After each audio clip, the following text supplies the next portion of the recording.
Yan, welcome po sa Sir Onis Corner. So today, in this video, we're going to solve a problem regarding po dun sa ating last topic, which is all about the finding the probability that the certain measurement or data will occur in a series of chemical analysis. Ano? So, Ah, ito po ay para dun lang po sa sa normal distribution ng data. If you repeated the procedure the same way, so magpapalo talaga siya ng normal distribution. Okay? So let's read the problem po. A laboratory is analyzing the concentration of chloride ions in the water sample using gravimetric analysis. So, based on our repeated trials, the chloride concentration is normally distributed with a mean of 0.105 molar and a standard deviation of 0.004 molar. So, first question po is, what is the probability that the randomly selected measurement will fall below 0.100 molar? Okay, second question, what is the probability that a measurement will fall between 0.102 molar and 0.10110 molar? Okay, dito naman po sa last question, if the laboratory consider results greater than 0.112 as outliers, what is the percentage that the measurement are expected to be outliers? Sa madaling sabi, ang tinatanong lang po sa number 3, yung mga measurement na greater than 0.112, ilang percent sila? So now let's go solve the problem. First step po, you're going to draw the normal distribution curve. Ano? So this goes like this. Yan. Para lang po ma-picture out natin kung saan po pumapatak yung ating target na X, or yung data. Tapos, wait lang medyo na ano po yung ano ko. Yan, okay. So now, let's mark the center, which is our mean. Then, zero po yung deviation po pagka-eksaktong sa gitna. Kasi, ang dinedetermine po natin is yung deviation from the mean. Lalo na pag kinumpute natin yung Z value ng bawat theta. So, zero. Pag sunod po din sa kabilang side, that is positive po. So, zero, one deviation from the mean, two deviation from the mean, hanggang 3 deviation from the mean po. Enough na po yun, pwede na. Then sa kabila naman, pag below the mean yung ating value, that is negative 1 deviation from the mean. Tapos negative 2 and negative 3. Okay? So, we mark our or we write our mean na 0.105 dito po sa ating drawing. So, 0.105 para po pagka may determine tayong probability ng certain measurement is matatrace natin kung below siya ba ng mean or above siya ng mean. So, for the first question po, ang tinatanong that what is the probability that a randomly selected measurement will fall below 0.100? So, if you're going to analyze the 0.100 and the mean which is 0.105, ang 0.100 po ay mas mababa sa ating mean. So, before that, we're going to solve for the z-score of the x. So, our x is 0.100.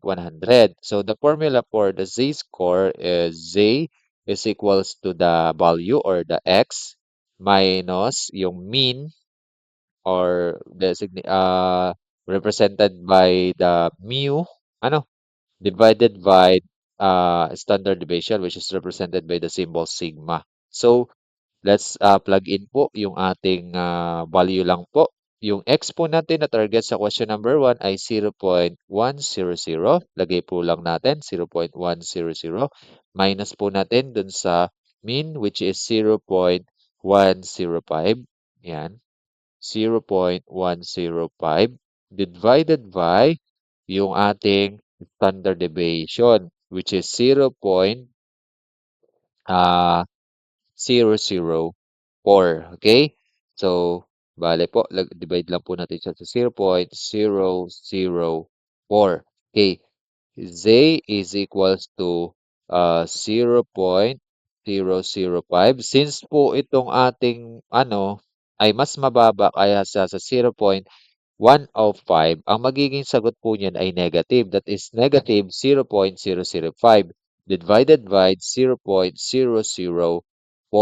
So, let us go to our calculator. We divide negative 0.005 divided by 0.004. So, let's go to our calculator. So, we have negative 0.005 divided by 0.004. So our answer is negative 1.25. Balik po ulit tayo doon. So yung ating z po dito is negative 1.25. So yung z na yan ay score na yan, anong purpose po niyan? So atin po munang i-trace dito sa ating sa ating distribution. So kung mapapansin nyo, yung negative 1.25 ay titingnan po dito. Ito po yung 1, negative 1. So, ibig sabihin ng negative 1.25 ay around here. So, ite-trace lang po natin sa 1.25 here.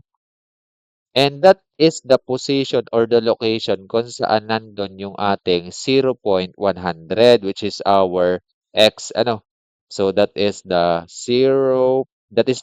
position ng kanyang deviation from our mean, which is 0.105. So, siya ay 0.100.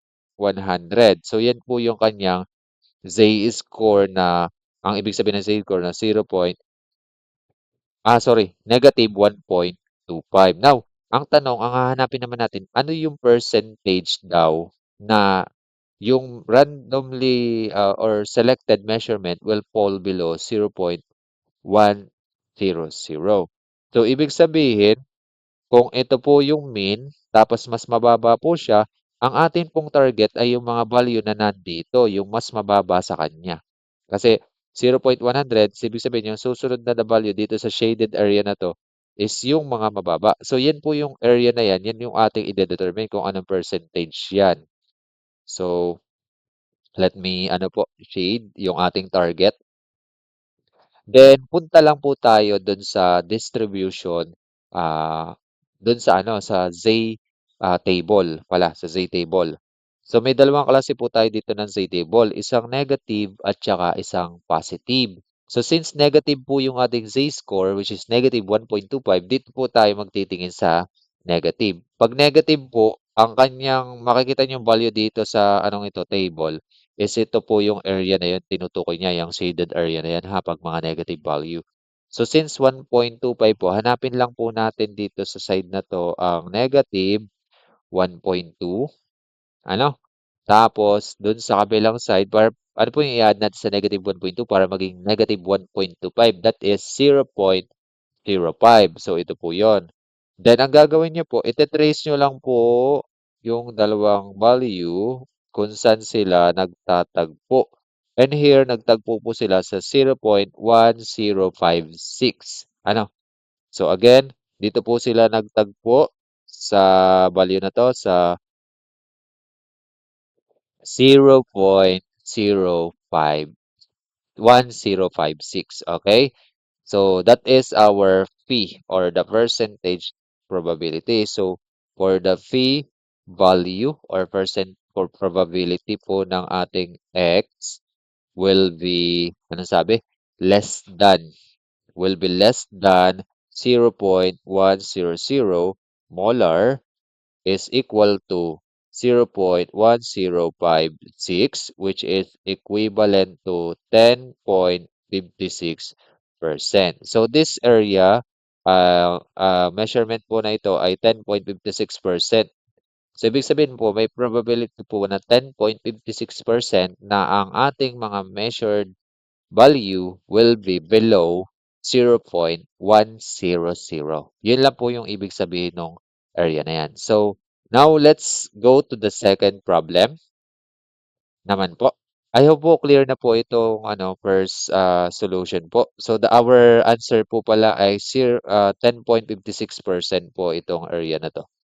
which is, 'pag nung tinignan natin sa score table is 0.1056. Mino-multiply lang po 'yan sa 100 kung gusto niyong gawing percentage. Now, punta naman po tayo dito sa sunod na problem. What is the probability that the measurement will fall below 102, 0.102 and 0.110?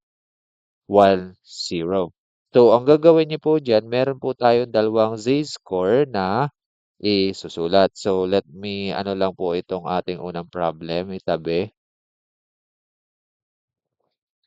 So, ganun po ulit, drawing lang po ulit tayo ng distribution table here para dun sa second problem. Tapos, let me trace the center na 0 siya. Tapos, 1, 2, 3. Tapos, -1, -2, and -3. Since ang ating pong x ay dalawa, dalawa po yung ating kukuning z value. So, we have to, z equals to our x. Yan, sorry, hindi na po na pala natin isulat uli yung formula kasi ito naman po may titingnan na tayo. So, yung ating x po nung una is 102 minus yung ating mean. By the way, ang mean po natin ay 0.105 molar. Isa lang po ha. So, bale, 0.105 divided by our standard deviation which 0.004. Yung isa namang the z1, z2. Yung isa po ay 0.1110 minus yung ating mean 0.105. So, divided by our ano po na 0.004. Okay? So, bale po, ang gagawin po natin dyan is, syempre, calculator uli. 0.102 minus 0.105 is equals to 0.003 divided by, so bali negative po yan kasi mas maliit po yung 0.102 tsaka 0.105. Ano? Divided by 0.004.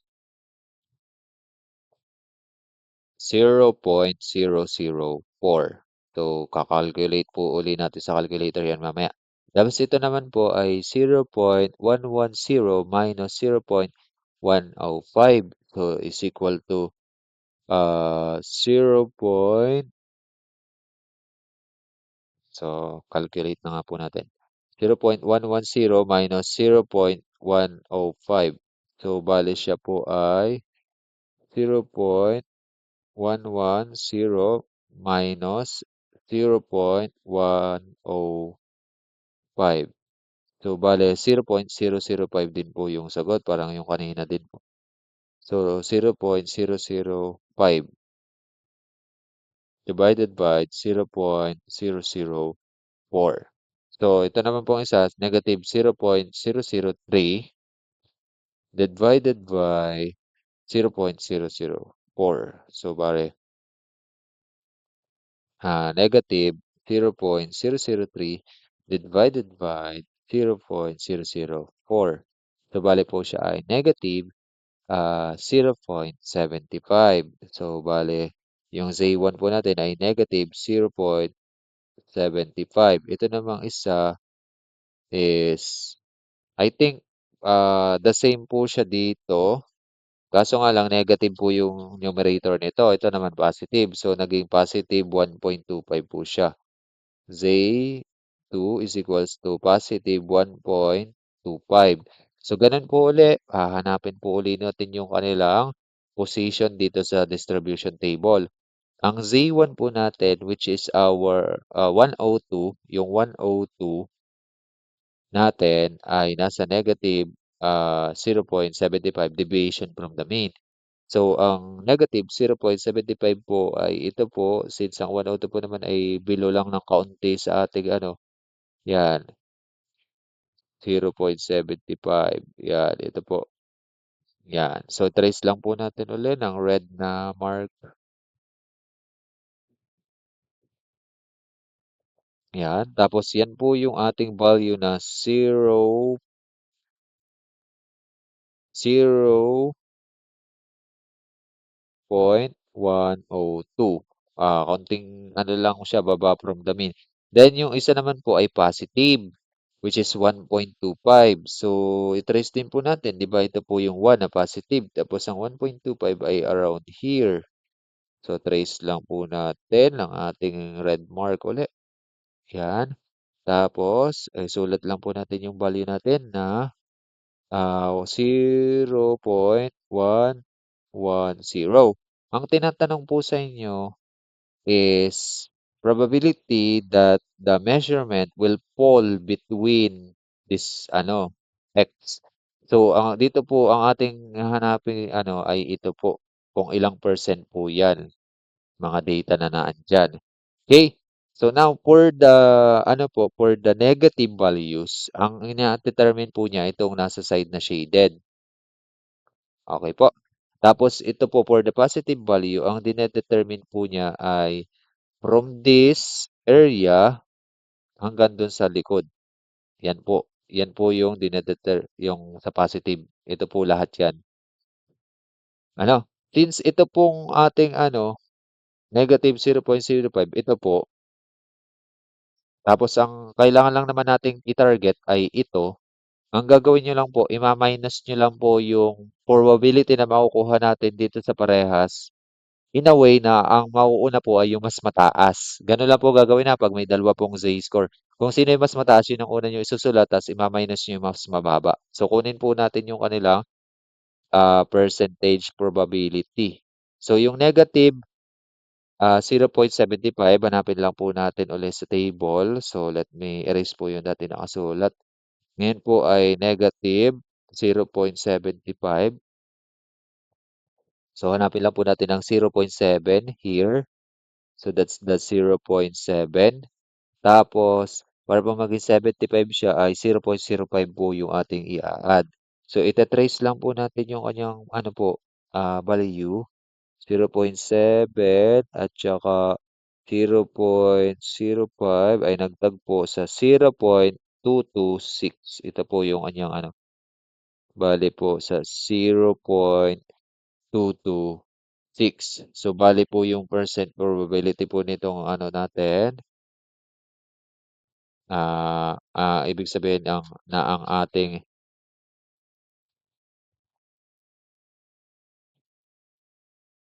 burahin lang po natin. Ito po, P nitong ating X, nitong ating ito ay equal to 0.226. 226. Yan po.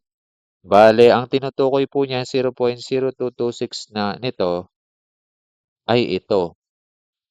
Yan po. So, ito namang isa, yung 1.25, puntahan po uli natin. So, 1.2 plus 0.05. So, bilugan po natin para di tayo malito. 1.2 tsaka 0.05. Tapos, i-trace lang po natin kung saan sila magtatapat. Yan. Bale, siya po ay dun sa 0.8944. Dun po sila coincide. Bale, ang P po nitong isa ay, sorry, laging red. P equals 0.8944. Yan. Tapos ang gagawin niyo lang po diyan para makuha niyo yung probability kapag po may dalawang Z tayo, 'di ba? Ito pong ibig sabihin nitong 0.22, ito 'yan. Tapos ito namang, 0.8944, ito 'yan. So, since ang target lang naman natin yung mga values in between nila, ang gagawin niyo po, ima-minus niyo lang po ito doon. Since ito yung area niya, ima-minus niyo lang doon. So, bale po, P is equals to 0.8944 minus 0.226. 0.666. Bale, pupunta po ulit tayo doon. 0.8944 minus 0.2266. So the answer is 0.6678. P is equal to 0.6678. So, bale po yung P, probability na yung X natin, sorry po, yung, yung X natin ay between ng value, like here, ito po, ang X natin ay between ng 102, that the X is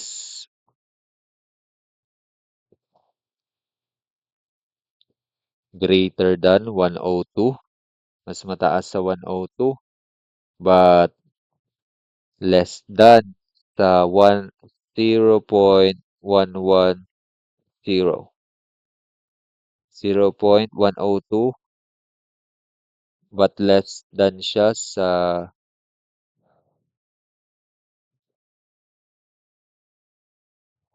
0. Less than. Here, less than po ay ganito, ano? Less than 0.110. Ang x po ay greater than. Yan, ayan. Yan ay equal sa 0.6678 or 66.78%. Ito po bale mga data po na nagpo-fall dun sa in-between nila ay 66.78%. Bale yun po yung isasagot niyo na P is equals to 66.78% na magpo-fall yung data between 0.102 at saka 110. Now, punta naman po tayo dun sa last na ano na problem here. So siguro it would be better kung burahin ko na po itong ano nauna. Yan, delete. So ganun po ulit, drawing lang po ulit tayo ng distribution curve, normal distribution curve. Tapos 0 po yung gitna ulit, tapos 1, 2, 3, -1, -2, -3, tapos raise po natin uli yung mean which is 0.105 molar. Tapos ang sabi po dito is greater than 0.112. Okay? So, kukunin po uli muna natin ulit first step ang z-score ng 0.112. So, our x is 0.112 minus yung ating mean 0.105 divided by 0.004. So, 0.112 minus 0.105. Punta tayo sa calculator. 0.112 minus 0.105 is equal to 0.007. Ano? So, 0.007, bale, 0.007 divided by 0.004 is equals to 1.75. So, bale po, ang magiging score po niya ay 1.75 which is positive. So, trace lang po natin dito yung 0.112. So, ang 1 po ay ito. So, ang 1.75 ay around here. So, lagyan lang natin ang tracer. Yan. So, bale po, nagpo-fall po dito yung ating 0.112 na x. Ang tinatanong ay yung expected to be outlier. Sabi daw, consider daw na greater than 0.112 ay mga outlier. So, ibig sabihin, ang tinutukoy niyang shaded, yung greater than 112 ay itong area na to. Okay? So, ngayon ay hahanapin po natin muna yung percentage probability nitong 0.112 dun sa ating distribution table based sa kanyang Zeba score. Ang 1.75 So let me erase this. So 1.75. So lagay natin 1.7 tapos 0.05 again. Yan. Tapos i-trace lang po natin kung saan sila lagdag po. Here, ayun. Tapos 0.9599. 0.9599% po. Okay, bale punta po tayo dito. Ang ating pong P is equals to 0.9959. Kaso nga lang po, ang problem po dito sa pin value na 'to, ang tinutukoy po niya 0.9959 na yan ay ito. Yan po yung kanyang tinutukoy, hindi po ito. So, ibig sabihin, para po makuha natin itong area na 'to kung ilang percent yan, since ang isang buo po ng ating normal distribution ay equal sa 1.00, ang gagawin lang po natin, ima-minus lang po natin 'to sa 1. So, gano'n lang po. So, P is equals to 1 minus 0.9959.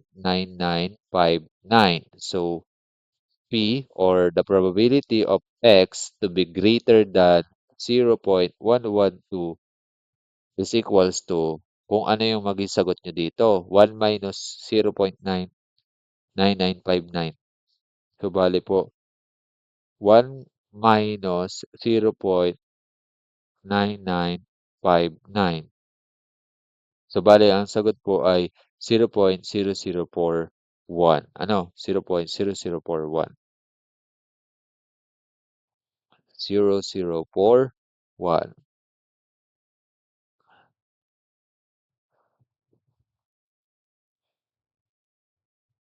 0.9959. Tama ka naman yung ating inano. 0.9959. So, the answer is 0.0041. So, ayan. So, this is the percentage probability. So, ibig sabihin, if we're going to translate to percentage, 1, 2, meron lang po tayo na 0.41%. So, P, the percentage probability that the X will be is equal to 0.41%. So, ito po ay around 0.41% lang po. Ganun lang po siya kaunti yung outliers. Ano? So, that's all for this problem. Then, for you po, sa mga students, try niyo po itong i-solve. Wait lang ha. Yan po yung yung solution dito. So, review niyo na lang po yung video pagka gusto niyo pong balikan. So, ito po yung problem na iwanan ko sa inyo. Try to solve this problem and please comment to the comment section po yung inyong solution. And pwede rin naman pong i-send nyo sa akin sa Messenger yung inyong solution or your points in recitation. So that's all for this video. I hope ay nakuha niyo po yung about sa problem solving nung normal distribution by identifying or determining the percent probability of the measurement. Ano? So that's all for this video and God bless you all. Don't forget to subscribe po kung hindi pa po kayo nakaka-subscribe and pahit na din po ng like button para po sa support natin sa channel. That's all for this video and God bless again. Thank you po.